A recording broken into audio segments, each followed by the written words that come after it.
नमस्कार दोस्तों, आज भी अखबारों के बंडल के साथ आपके सामने हूँ। किस अखबार में क्या छपा, क्या छिपा और कुछ अतिरिक्त जानकारियाँ जो हर रोज़ आपसे शेयर करता हूँ। आज के अखबारों में दो ऐसी खबरें हैं जिस पर आज अपनी बात कहना चाहता हूँ। दोनों खबर अपराध से जुड़ी है, दोनों खबर कानून व्यवस्था के दम तोड़ने से जुड़ी है। एक खबर उत्तर प्रदेश से, दूसरी खबर है राजस्थान से। राजस्थान में एक पुजारी की हत्या हुई है और हत्या कोई मामूली हत्या नहीं है। उस पुजारी को पेट्रोल डालकर जला दिया गया, जिंदा जलाया गया और उसके बाद अस्पताल में उस पुजारी की मौत हो गई है।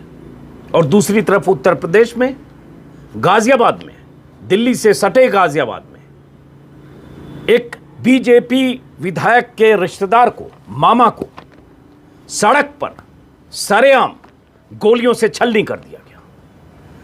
और वो भी तब जब आसपास के लोग देख रहे थे। दो गुंडे आए, बाइक पर आए और तब तक गोलियां मारी जब तक नरेश त्यागी नाम के उस शख्स ने दम नहीं तोड़ दिया। तो एक योगी राज की घटना है, एक गहलोत राज की घटना है। इन दोनों घटनाओं पर बात करते हुए सवाल नेताओं पर है।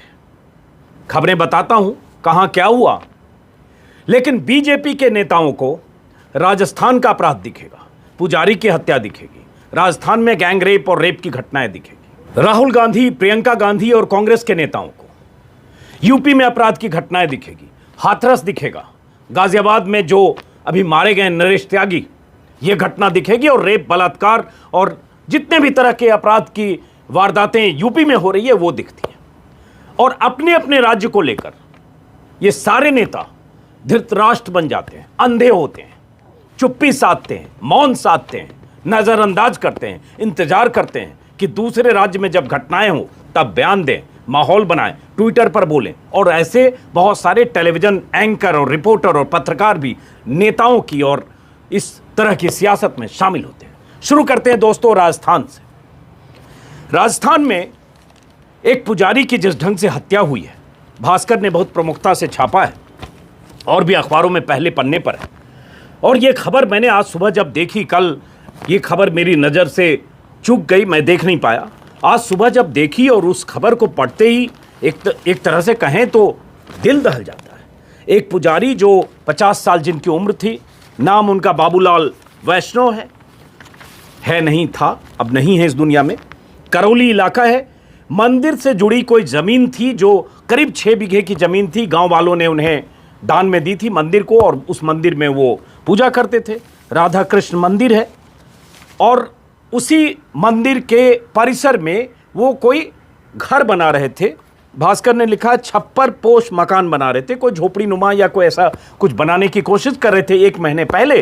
और तब स्थानीय एक दबंग कोई शख्स हैं, उन्होंने उन्हें रोकने की कोशिश की और उसके बाद रोकने की कोशिश के दौरान, कैलाश मीणा नाम है उस शख्स का, रोकने की कोशिश के दौरान कुछ मतभेद हुए, झगड़ा हुआ, विवाद हुआ और उस विवाद को गांव के पंचों तक भी पुजारी ले गए। 100 घरों की पंचायत हुई। पंचायत में लोगों ने भी माना कि कैलाश मीणा जबरन मंदिर पर कब्जे करने की कोशिश कर रहा है या ज़मीन पर, वो गलत है। लेकिन फिर भी जब पुजारी की ज़मीन पर या मंदिर की ज़मीन पर, मंदिर की ज़मीन कहें, कैलाश मीणा ने कब्जे की कोशिश की, कुछ छप्पर जैसा कुछ मकान या झोपड़ी डालने की कोशिश की, पुजारी ने रोका और रोकने में विवाद बढ़ा और उसके बाद कैलाश मीणा और उसके साथ जो 5 लोग थे, पुजारी को पेट्रोल डालकर जिंदा जला दिया। 7 तारीख की घटना है, आज से 3 दिन पहले की।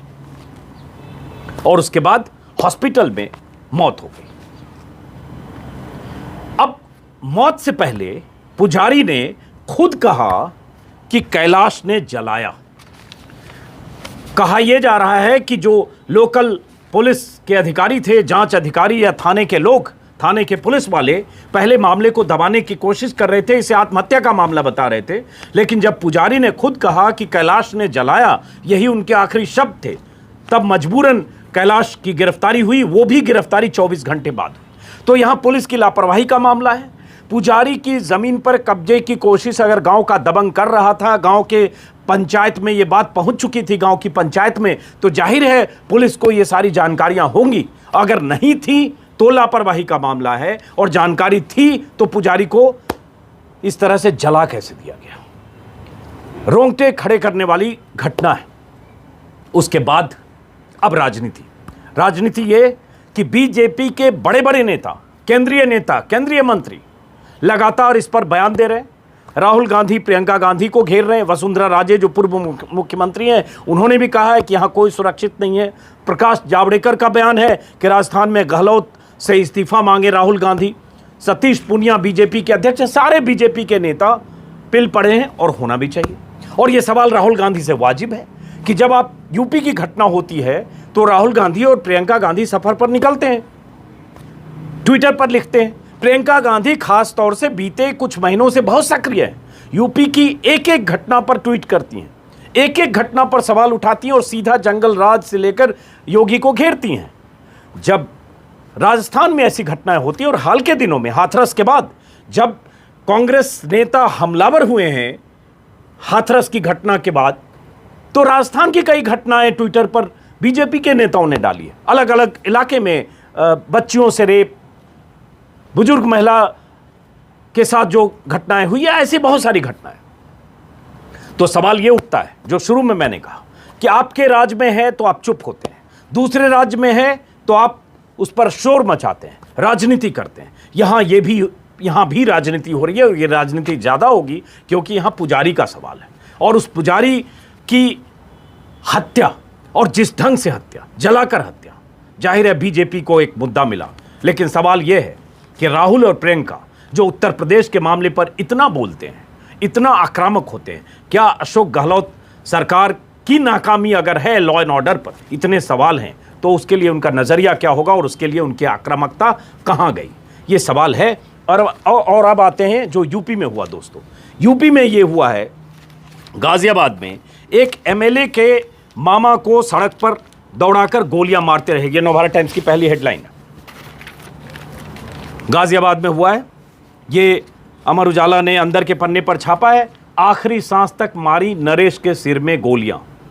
आप समझ लीजिए कि क्या हालत है और किस तरह से हौसले बुलंद हैं। बदमाशों ने खदेड़ कर 2 मिनट तक मारी गोली। ये भी वही है, ये दैनिक हिंदुस्तान का पन्ना है, अंदर का पन्ना है, और हर अखबार में इस तरह से छपी है खबर। ये जागरण है, भाजपा विधायक के मामा की गोलियां बरसाकर हत्या। ये जागरण के अंदर के पन्ने पर, लोकल पन्ने पर ये लीड है।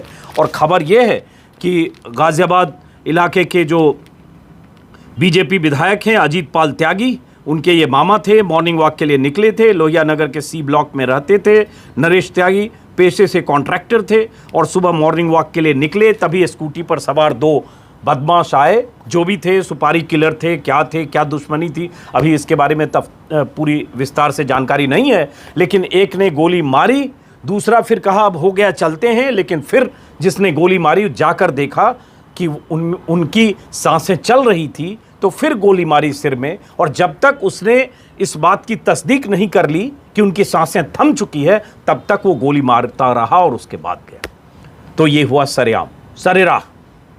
ये हौसले बुलंद अपराधियों के यूपी में है। सरेआम गोलियां मारने, हत्या करने की घटनाएं कासगंज से लेकर पूर्वी उत्तर प्रदेश से लेकर पश्चिमी उत्तर प्रदेश की बहुत सारी खबरें मैंने कई बार वीडियो में कहा है।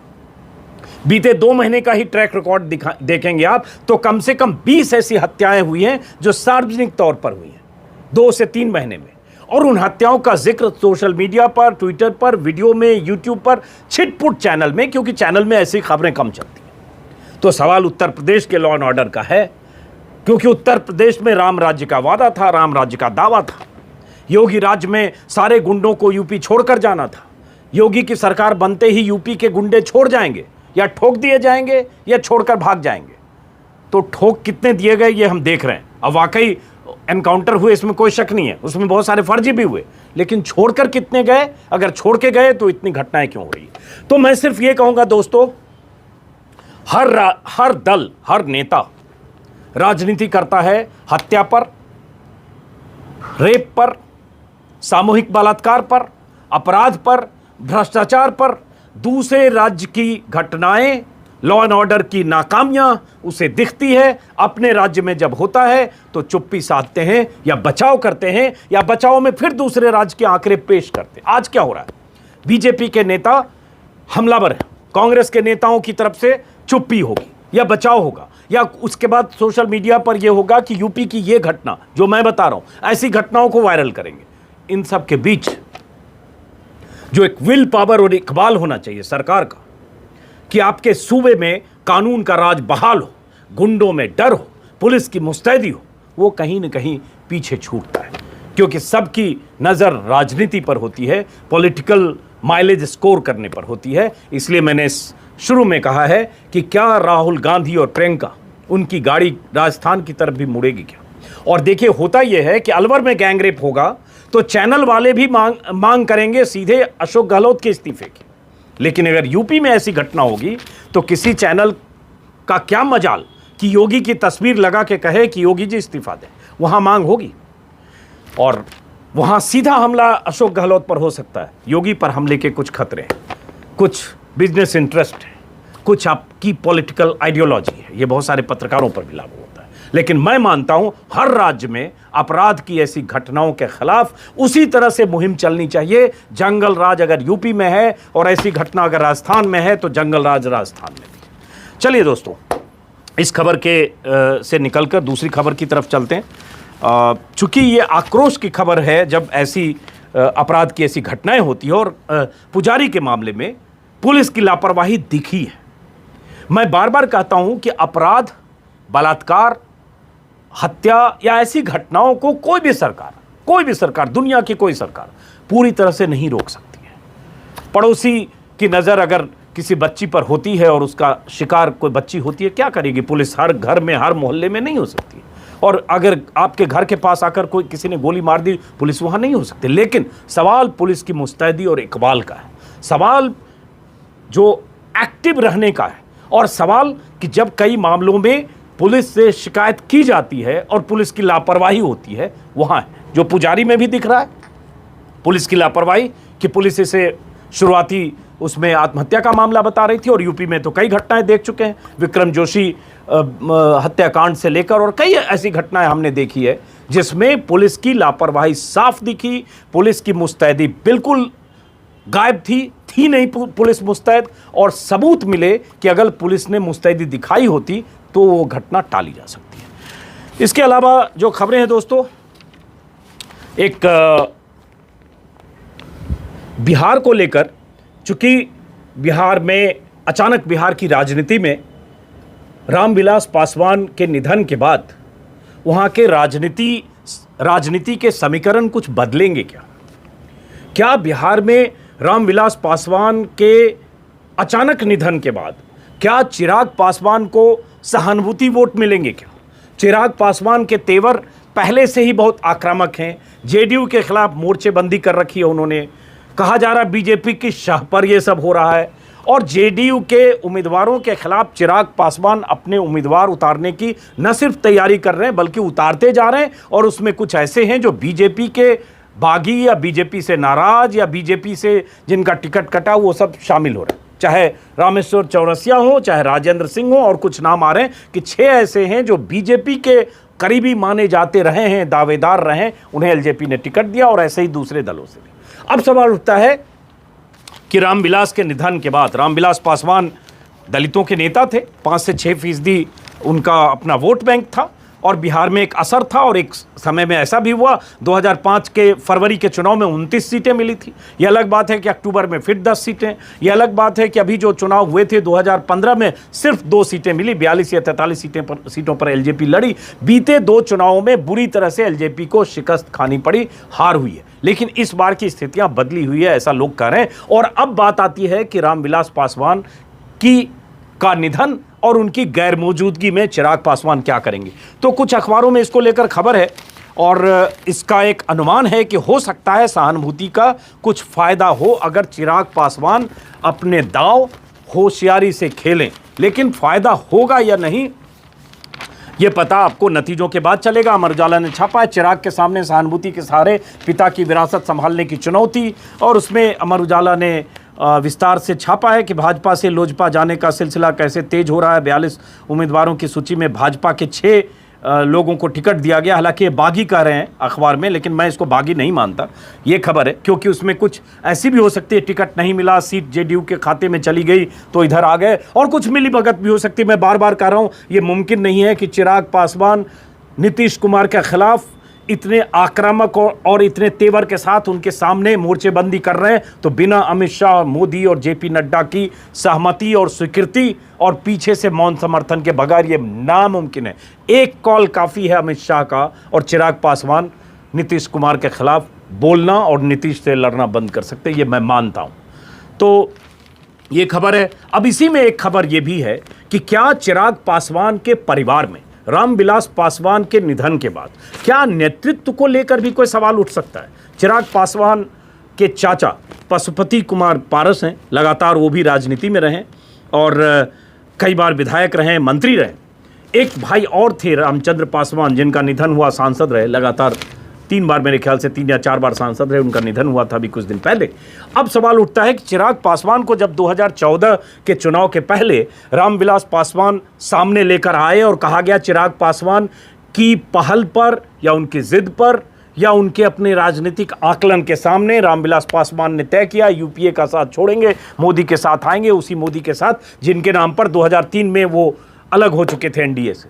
तो कहा गया चिराग पासवान का प्लान था, और चिराग पासवान को जिस ढंग से रामविलास पासवान ने आगे बढ़ाया, कहा गया कि परिवार में उनके चाचा पशुपति कुमार पारस इससे खुश नहीं है। लेकिन सवाल उठता है क्या वो चुनौती देने की स्थिति में होंगे, मुझे इसमें संदेह है। तो लेकिन फिलहाल चिराग के लिए चुनौती जरूर होगी, पापा की गैर मौजूदगी में पूरी पार्टी को एकजुट करते हुए, और जो अभी तुरंत चुनाव होने हैं इस महीने के आखिरी दिनों में 28 तारीख को, उस चुनाव के पहले सारी चीज़ों को ट्रैक पर लाना, और उसके बाद वो कैसे करते हैं। और साथ में वही कि निधन के बाद अब लोजपा पर हमला करना क्या जेडीयू के लिए आसान होगा। ये खबर अमर उजाला ने छापी है और भी अखबारों में है कि जेडीयू की मुश्किल अब ये होगी कि अब पासवान नहीं है और अभी निधन हुआ है। उनकी एक खास किस्म की लोकप्रियता 5-6% वाले वोट बैंक में है। 15-20 जिले ऐसे हैं जहां असर भी रहा है, जहां कहा जा रहा है उनके असर से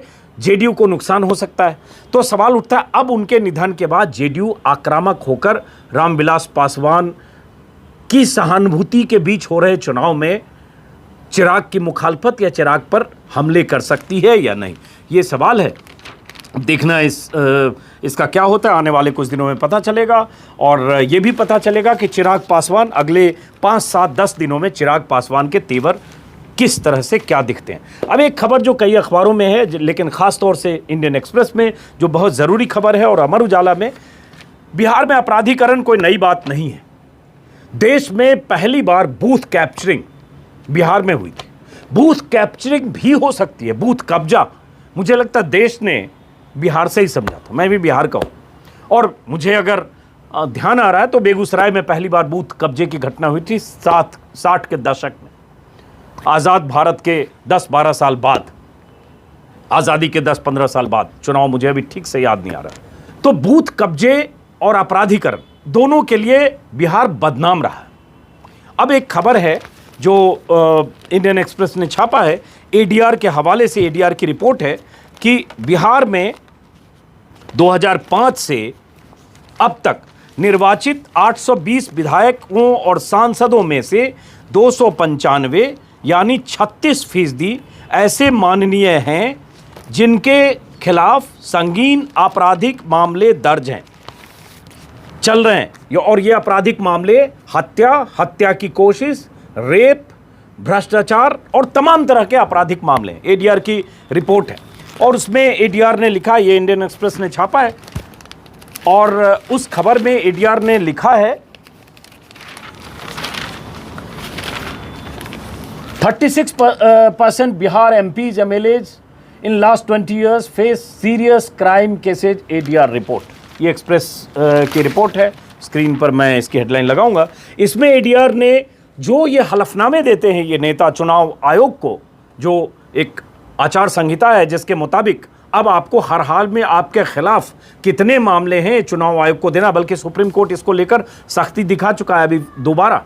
तो इसको लेकर जो गाइडलाइंस है उसके मुताबिक उस हलफनामों का विश्लेषण करके एडीआर ने लिखा है जिसमें एडीआर ने कहा है कि अब तक मतलब 2005 से अब तक 84 बीजेपी के टिकट पर चुने गए, 101 जेडीयू के टिकट पर चुने गए। कौन चुने गए? आपराधिक इतिहास वाले, आपराधिक ट्रैक रिकॉर्ड वाले। 62 आरजेडी पर और 17 कांग्रेस के टिकट पर, 11 एलजेपी के टिकट पर चुने गए एमपी और एमएलए। अब सुनिए, इसमें अनुपात के हिसाब से देखेंगे तो एलजेपी ने ऐसे लोगों को ज्यादा टिकट दिया और ज्यादा लोग चुने गए, क्योंकि ऐसे दिखेगा कि एलजेपी के 11, लेकिन एलजेपी के टिकट ही कम थे, उम्मीदवार कम थे, जीते कम। तो उसमें है कि 2005 से अब तक 27 एमपी एमएलए में से 11 पर यानी 41% पर आपराधिक मामले, संगीन आपराधिक मामले हैं। आरजेडी में 158 में से 62 यानी 39% पर संगीन आपराधिक मामले हैं। जेडीयू और बीजेपी में करीब करीब 34% एमपी और एमएलए क्रिमिनल रिकॉर्ड वाले हैं, क्रिमिनल केसेस जिनके खिलाफ चल रहे हैं। ये एडीआर की रिपोर्ट है। उसी तरह से अमर उजाला ने एक दूसरी खबर छापी है कि कैसे दबंग इस बार फिर से दागी और दबंग, बाहुबली, धन कुबेर और बागियों से सबको प्यार है और सब चुनाव मैदान में। कुमार निशांत पटना के रिपोर्टर हैं, उन्होंने लिखा है, और अलग अलग जगह से कहाँ जो लोग चुनाव लड़ रहे हैं उनका ट्रैक रिकॉर्ड क्या है, किस पर कितने आपराधिक मामले दर्ज हैं। बीना देवी हैं, बाहुबली रमा सिंह की पत्नी, रमा सिंह पर कई आपराधिक मामले दर्ज हैं। हालांकि ऐसे बाहुबली कई बार सार्वजनिक तौर पर बहुत सम्मानित, माननीय होते हैं, जिन पर दर्जनों मामले दर्ज होते हैं। सूरज भान से लेकर मुन्ना तिवारी, मुन्ना शुक्ला, सुनील पांडे, ना जाने कितने, और यूपी में भी हैं। माननीय अतीक अहमद से लेकर माननीय मुख्तार अंसारी तक, माननीय धनंजय सिंह से लेकर माननीय ब्रजभूषण शरण सिंह तक। तो ऐसे दर्जनों नेता यूपी में हैं, दर्जनों नेता बिहार में हैं। ये बिहार और यूपी के लोग अभिशप्त हैं, ऐसे बाहुबली चुनाव लड़ते हैं और जनता उनको जिताती है। अभिशप्त मैं नहीं कहूँगा, जनता ही चुनती है। लोकतंत्र में जनता के ठप्पे से ये बाहुबली कई बार सलाखों के पीछे से जीत जाते हैं। वो जेल में रहते हैं, जेल से ही प्रचार करते हैं, हाथ हिलाने की एक तस्वीर आ जाती है सलाखों के पीछे से और जीत जाते हैं। तो ऐसी जानकारी इसमें छापी है। और उसमें मोकामा के जो प्रत्याशी अनंत सिंह के पास कितनी संपत्ति है, धन कुबेर कौन क्या है, किनका क्या जायदाद है, ये भी जानकारी है। और उसके बाद निर्दलीय कोई अजय सिंह हैं, जो आपराधिक रिकॉर्ड उनका लंबा चौड़ा है, उनके बारे में जानकारी है। अलग अलग आनंद मोहन जो अभी जेल में हैं और सज़ा काट रहे हैं आजीवन कारावास की, उनकी पत्नी लवली आनंद जो सांसद रही हैं, वो आरजेडी से चुनाव लड़ रही हैं, सुपौल से लड़ेंगी। ऐसी एक जानकारी अमर उजाला ने छापी है। और ये राजनीति का वो स्याह चेहरा है जिसके लिए जिम्मेदार आप भी हैं, वोटर भी हैं, क्योंकि आपके ठप्पे से, आपके वोट से, आपके बटन से, आपके बटन दबाने से, आपके ईवीएम पर आप जो अपने लोकतांत्रिक अधिकारों का इस्तेमाल करते हैं, उसी से ये बाहुबली, ये धन पशु, ये माफिया, ये जो भी आप कहें, ये सब लोग उसी से जीत कर आते हैं। तो आप इस्तेमाल करें अपने अधिकारों का, लोकतांत्रिक अधिकारों का, कि ऐसे लोग न चुन कर आएँ। लेकिन मैं जानता हूँ चुन कर आएंगे, ये इतिहास रहा है, अतीत है। तो ये खबर है। उसके अलावा दोस्त एक मेरे हिसाब से वो ज़रूरी खबर दिखी मुझे कि पीएम केयर फंड से 10 वेंटिलेटर ग्रेटर नोएडा के एक अस्पताल को मिला। पीएम केयर फंड, गौर किया जाए, पीएम केयर फंड से 10 वेंटिलेटर ग्रेटर नोएडा के अस्पताल को मिला। पीएम प्रधानमंत्री मोदी, बीजेपी के सबसे बड़े शिखर पुरुष, ग्रेटर नोएडा यूपी में, मुख्यमंत्री योगी। तो पीएम केयर से के फंड से वेंटिलेटर मिला, मोदी पीएम है, योगी सीएम है, और यहाँ वेंटिलेटर मिला ग्रेटर नोएडा के एक अस्पताल में। और उसके बाद 10 में से 7 वेंटिलेटर काम नहीं कर रहा है। आप सोचिए जरा कि यूपी में ये हाल है और पीएम केयर से मिलने वाले वेंटिलेटर का ये हाल है, तो आप सोच सकते हैं। ये टाइम्स ऑफ इंडिया ने छापा है, आप हेडलाइन देख पा रहे हैं। इस हेडलाइन में क्या है? Sharda gets 10 ventilators under PM cares, 7 don't work. Complaints of non-payment of ₹8 crore dues by UP government. और ये खबर छापी है कि जो हॉस्पिटल को मिले और उसके बाद हॉस्पिटल ने अपने हिसाब से इनको जो वेंटिलेटर मिला, अपने हिसाब से अपना कुछ खर्चे करके उसके जो भी पार्ट पुर्जे, जो भी प्रॉब्लम थी, उसको अपने हिसाब से ठीक कराया। और ये मेरे हिसाब से बड़ी और संगीन खबर है कि पीएम केयर फंड से मिलने वाले वेंटिलेटर अगर 10 में से 7 काम नहीं करते तो औसत देख लीजिए 70% का ये है, और यूपी का मामला। तो एक ये खबर है। उसके अलावा एक वो भी मुझे परेशान करने वाली खबर लगी।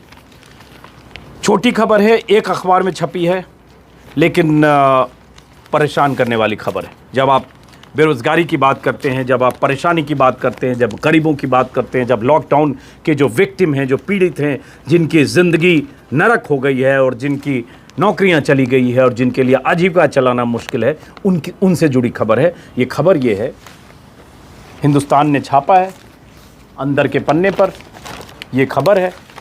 हेडिंग आप शायद पढ़ पा रहे होंगे।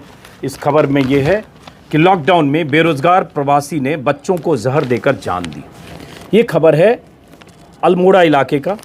कोरोना काल में आर्थिक तंगी के चलते अल्मोड़ा जिले के सरायखेत निवासी बेरोजगार प्रवासी ने 3 बच्चों को जहर देने के बाद खुद भी जहर पी लिया। हल्द्वानी के बेस अस्पताल में शुक्रवार को उनकी मौत हो गई। बच्चों का उपचार जारी है। अल्मोड़ा में सरायखेत के बजवाड़ निवासी महिपाल सिंह दिल्ली में नौकरी करते थे।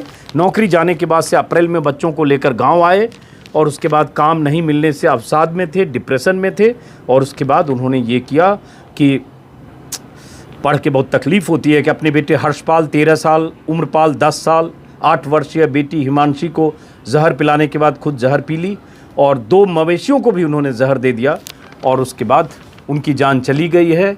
और पिता ने 1 गोली बेटे को खिलाई, उसके बाद उसे कुछ याद नहीं, अभी इलाज चल रहा है। तो ये सोचिए कि बेरोज़गारों पर नौकरी जिसकी गई वो किस किस अवस्था से गुजरता है। शायद हम और आप इसका अंदाज़ा नहीं लगा सकते। लेकिन जब बेरोज़गारी पर भी बात करेंगे तो प्रधानमंत्री मोदी और बीजेपी के अंध समर्थक कहेंगे बेरोज़गारी इतना है नहीं जितना शोर कुछ लोग करते हैं। लेकिन जिसकी मौत हुई उसके परिवार वालों से पूछिए। जो पिता अपने 3 बच्चों को जहर दे सकता है, बेटी और बेटे को 8 साल, 10 साल, 12 साल, सोचिए किस मानसिक अवस्था में होगा। हालांकि फिर भी मैं मानता हूं कि एक तरह से कायराना हरकत है, बचना चाहिए। कुछ लोग कायराना बोलते हैं, मैं भी बोल गया। फिर सोचता हूं कि उसकी मानसिक अवस्था की कल्पना करिए। हमारे लिए जजमेंटल होना आसान है, लेकिन उस किस अवस्था में गुजरा होगा, कितना डिप्रेशन होगा, क्या मुसीबत होगी, दोनों पहलू है, इस पर सोचने की ज़रूरत है। चलिए, एक खबर यह है, उसके बाद एक रिजर्व बैंक से कुछ खबरें हैं। एक कल जिसका जिक्र मैंने किया था कि जीडीपी की हालत खास्ता है और खास्ता रहने के अनुमान है, लेकिन उसी बीच एक खबर टाइम्स ऑफ इंडिया ने लीड छापी है। इस खबर का मतलब आपको समझा दूं। खबर क्या, interest rates on home loans above 30 lakh likely to drop. इसका मतलब ये हुआ कि 30 लाख से ज़्यादा जो लोग होम लोन लेते हैं उनका इंटरेस्ट रेट थोड़ा कट होगा। तो इसमें आप 30 लाख के नीचे वाले हैं तो आपके लिए कोई फ़ायदा नहीं। लेकिन जो लोग 40 लाख, 50 लाख, 60 लाख, 75 लाख लोन लेते हैं, 1 करोड़ लोन लेते हैं बड़े घर के लिए, ऑब्वियसली उस पेइंग कैपेसिटी के लोग होते होंगे, उनके लिए लोन के रेट थोड़े कट होंगे। वो कैसे, आपको समझने के लिए कि हो सकता है अगर आपने 30 लाख से नीचे लोन लिया हो तो करीब 7% पर आपको लोन मिले, लेकिन अगर उससे ऊपर लोन लेते हैं तो 7.25%, 75 लाख लेते हैं तो करीब 7.5% हो सकता है, किसी बैंक का और ज़्यादा होता है। तो किया जा रहा है कि उससे ऊपर के स्लैब में जो डिफरेंस है उस डिफरेंस को कम किया जाए। तो आप अगर 30 लाख से नीचे वाले हैं तो आपको फायदा नहीं है, लेकिन 40-50 लाख लोन वाले लोग हैं तो उनको फायदा होगा। एक खबर ये टाइम्स ऑफ इंडिया की पहली लीड है और उसके बाद डिटेल करके टाइम्स ऑफ इंडिया ने छापा है। उसके बाद इसी तरह की बैंक से जुड़ी हुई कि कैसे आर्थिक स्थिति, अर्थव्यवस्था ख़राब है, वो रिजर्व बैंक के गवर्नर के हवाले से कई अखबारों की लीड है। और आरबीआई के गवर्नर मान भी रहे हैं कि रिजर्व बैंक के गवर्नर की आर्थिक स्थिति खराब है, उम्मीद भी जता रहे हैं कि आने वाले समय में स्थितियां बेहतर होंगी। ये हर अखबार की हेडलाइन है। ये हिंदुस्तान टाइम्स की हेडलाइन है, RBI projects 9.5% GDP fall, sees revival promise in Q4। तो रिवाइवल की उम्मीद भी है, आने वाले समय में बेहतरी का दावा भी है। हालांकि हाल के वर्षों में हम देख रहे हैं कि आर्थिक स्थिति, आर्थिक मंदी ऐसा नहीं है कि कोरोना काल में आई। कोरोना ने रसातल में पहुंचा दिया, लेकिन कोरोना से पहले अर्थव्यवस्था पटरी से उतरने लगी थी और ये सब हम जानते हैं। ये हिंदुस्तान की लीड है कि निराशा, आरबीआई का फैसला, कर्ज की किस्त कम नहीं होगी।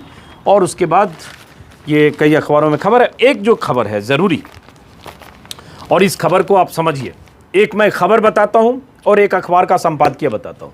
खबर क्या है? काला धन को लेकर। हो सकता है जो आपके यहाँ अखबार आया हो उसमें भी छपा हो। जो अमर उजाला में जो सेकेंड हेडलाइन है उसमें है, काले धन का होगा खुलासा, स्विस बैंकों में भारतीयों के खातों की दूसरी सूची मिली। ये कई अखबारों में छपी है, पहले पन्ने पर छपी है, कुछ अखबारों में अंदर के पन्ने पर छपी है। ये खबर जब देखेंगे आप ऐसे तो लगेगा अरे बहुत बड़ी बात है। मोदी जी ने तो कहा था काला धन लाएंगे 2014 के पहले। 13 के जितने बयान देखिए, मोदी जी भी कहते थे, रामदेव भी कहते थे, यहाँ तक के आंकड़े रामदेव देते थे कि काला धन इतना है स्विस बैंक में कि काला धन आ जाए तो देश की कैसे तकदीर बदल जाए, देश में कैसे सड़कें बनने लगेगी, गांव शहर सब अमीर हो जाएंगे। और वहीं से एक जुमला आया था 15 लाख वाला, आप सब लोग जानते होंगे। वो जुमला आया था कि हर आदमी के खाते में 15 लाख हर गरीब के खाते में पहुंचेगा। वो जुमला आज भी मोदी सरकार और मोदी को का पीछा नहीं छोड़ता है। लेकिन आया क्या? 15 लाख तो छोड़िए, कितना काला धन वापस आया? 6 साल हो गए, 6 साल से ज़्यादा होने जा रहे हैं। तो अब ये खबर ये है कि स्विट्जरलैंड के एफटीए ने 86 देशों के 31 लाख खातों की जानकारी साझा की है। 86 देशों के, इसलिए इस गफलत में नहीं रहिए कि भारतीयों के खाते हैं काले धन के। और उसमें 2018 से पहले बंद हो चुके भी बहुत खाते हैं। और उसमें कहा गया है कि 86 देशों के 31 लाख बैंक खातों की जानकारी साझा की, भारत इसमें शामिल है। इन 31 लाख खातों में बड़ी संख्या भारतीय नागरिकों और कंपनियों की है। और इसमें बीते एक साल में 100 से ज़्यादा भारतीयों और कंपनियों की जानकारी साझा की जा चुकी है। और उस तरह से इसमें क्या क्या हो सकता है, 20 देशों को नहीं जानकारी दी, 66 देशों के साथ पारस्परिक जानकारी साझा की गई है। और इस तरह से जानकारी है। और उसमें है कि भारत के साथ होने वाले जो जानकारी साझा की गई है उसमें कारोबारी और नेताओं के नाम हैं। और विशेषज्ञों का मानना है कि धन कुबेरों पर शिकंजा कसेगा। अब ये जानकारी है, इसी पर जैसे हवाई है, अभी इससे कुछ होना नहीं है। देखिए, इंतज़ार करते हैं, क्योंकि उम्मीद बहुत लगाई थी देश के लोगों ने। और जो मैंने कहा उस जुमले के हिसाब से लोग इंतज़ार भी बहुत लोग करते रह गए। अब इसी खबर पर जागरण ने संपादकीय छापा है, काले धन पर लगाम। ये जागरण का संपादकीय। देखिए, सरकार के लिए पत्रकारिता और सरकार के लिए संपादकीय कैसे लिखा जाता है। ये जागरण का संपादकीय है, ठीक है। जागरण देश का सबसे अधिक बिकने वाला अखबार है। इस संपादकीय की पहली लाइन सुनिए। स्विट्जरलैंड ने अपने यहाँ के बैंकों में खाते रखने वाले भारतीयों की जो सूची भारत सरकार को उपलब्ध कराई, वो काले धन के खिलाफ लड़ी जा रही लड़ाई की सफलता का परिचायक है। पहले तो जो ये लिस्ट है इसमें सिर्फ भारत नहीं है, बताया ना, 86 देश हैं। तो बाकी जगह भी मोदी जी ही लड़ रहे हैं क्या? बाकी देशों के प्रधानमंत्री मोदी हैं, उन्होंने भी 15 लाख का वादा किया। या वहाँ भी ऐसी बात कही गई थी चुनाव के पहले कि हम काला धन लाएंगे, देश की तस्वीर बदल जाएगी, ऐसे ही पेट्रोल 35 रुपये लीटर मिलने लगेगा, बहुत सारी चीज़ें कही गई। तो ये कहना कि भारत को कामयाबी मिली है, दरअसल ये अधूरी कहानी है प्रचार के लिए। इसी में ये लिखा गया है कि ऐसे आंकड़े सामने आए हैं कि काला धन बाहर जाने का सिलसिला कमज़ोर पड़ा है। इसलिए इस नतीजे पर पहुंचा जा सकता है कि सरकार की कोशिश रंग ला रही है। ये संपादकीय है। अब सरकार की कोशिश 6.5 साल में कितनी रंग लाई आपको पता होगी, आपको अंदाज़ा होगा। आप आकलन अनुमान लगाते रहिए और उस जुमले का वीडियो एक बार फिर देख लीजिए और उसके बाद इंतज़ार करते हैं। 6.5 साल से किया, 3.5 साल और इंतजार करिए, देखिए कि कितना काला धन आता है। उस समय काले धन के कितने आंकड़े, कम से कम 500 बार रामदेव काले धन के आंकड़े बताते थे। कितने शून्य थे उसको गिनना मुश्किल था, इतना काला धन था। और ये सारा कहा जा रहा था कि मोदी जी पीएम बनेंगे, बस ये सारा काला धन ना जाने कितने जेट में भर के आएगा और कैसे आएगा। इस तरह की काल्पनिक तस्वीर पेश की गई थी। ऐसी कल्पनाओं की उड़ान के साथ बताया गया। काला धन आया क्या? सरकार बनने के बाद एक एसआईटी का गठन हुआ। क्या हुआ मुझे नहीं पता, मैं अब सर्च करके थोड़ा पता करूंगा। अरुण जेटली बयान देते रहे, उसके बाद क्या हुआ? चलिए, इस पर लंबी बात अभी नहीं करूंगा। जागरण में ही खबर है, कैलाश विजयवर्गीय सहित भाजपा के 25 नेताओं पर एफआईआर हुआ है बंगाल में। और बंगाल की लड़ाई अभी तेज होगी। ममता बनर्जी वर्सेस बीजेपी, दोनों के लिए अस्तित्व की लड़ाई है, जिसको अंग्रेजी में कहते हैं टग ऑफ वार। तो वहाँ टग ऑफ वार है। बीजेपी की तरफ से मोर्चेबंदी, जुलूस, जलसा, प्रदर्शन, ममता बनर्जी की तरफ से रोकने की कोशिश, तनाव, टेंशन। और इसमें सबसे एक जो गलत है, मैं बार बार कहूँगा कि कुछ वीडियो कल मैंने देखा, वायरल हुआ, कल देर रात मेरी नज़र पड़ी कि कार्यकर्ताओं को, प्रदर्शनकारियों को, बीजेपी के प्रदर्शनकारियों को बुरी तरह से पीटा जा रहा है। ये तरीका गलत है। ये जहाँ भी ये ऐसी हरकत होती है, और बंगाल में मैं जानता हूँ, बार बार बोलता हूँ, ममता बनर्जी हर सीमा तोड़ सकती हैं, और जब उन्हें अपने अस्तित्व की लड़ाई, अस्तित्व पर संकट है, तो ऐसी तस्वीरें बहुत बार दिख सकती हैं। लेकिन ये गलत है। ममता बनर्जी को इस तरह की हरकतों पर विराम लगाना चाहिए। सरकार का मतलब ये नहीं होता है कि आपके सिपाही, आपके पुलिस वाले लठैती करें और इस तरह से किसी को पीटें। प्रदर्शन लोकतंत्र में लोकतांत्रिक अधिकार है। ममता बनर्जी भी प्रदर्शन की गर्भ से ही निकली, हालांकि लाठियां उन पर भी चली हैं। वो तो मुख्यमंत्री कार्यालय पर कब्जे के लिए दौड़ी थी। लेकिन ऐसी हरकतें, ऐसी कार्रवाई से सरकार को बचना चाहिए। तो ये खबर है। उसके बाद मेरे ख्याल से मोटे तौर पर जितनी कहा, एक खबर और है एयरफोर्स में रहकर जासूसी वाली, और एक खबर इकोनॉमिक टाइम्स मिस कर गया, मैं बता दूं। दिलचस्प खबर हाथरस को लेकर है। इकोनॉमिक टाइम्स ने, अमन शर्मा ने छापा, BJP versus BJP in Hathras now. बहुत इंटरेस्टिंग है कि हाथरस में अब बीजेपी वर्सेस बीजेपी है।